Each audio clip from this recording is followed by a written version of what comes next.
بسم اللہ الرحمن الرحیم۔ حضرت عمر رضی اللہ تعالی عنہ کہتے ہیں، بیٹا ٹھہر جاؤ، میری امی سے جو پیغام لے کر آئے ہو سننے میں مجھ سے کوئی بے ادبی نہ ہو جائے، پہلے اٹھا کر بٹھاؤ، میں اماں کا پیغام لیٹ کر نہیں سن سکتا، میں بیٹھ کر سنوں گا۔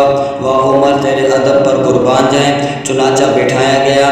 حضرت عبداللہ رضی اللہ تعالی عنہ نے کہا کہ امی جان نے آپ کو دفن ہونے کی اجازت دی ہے۔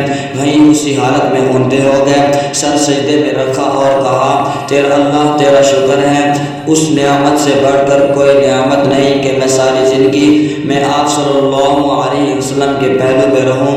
آج تک حضرت عمر رضی اللہ تعالی عنہ آپ صلی اللہ علیہ وسلم کے ساتھ آرام کر رہے ہیں۔ کسی کو ایک گھڑی پیغمبر صلی اللہ علیہ وسلم کی صحبت نصیب ہوئی، کسی کو 10 گھڑیاں پیغمبر صلی اللہ علیہ وسلم کی صحبت نصیب ہوئی، کسی کو ایک دن صلی اللہ علیہ وسلم کی رفاقت نصیب ہوئی، کسی کو 1 سال پیغمبر صلی اللہ علیہ وسلم کی رفاقت نصیب ہوئی۔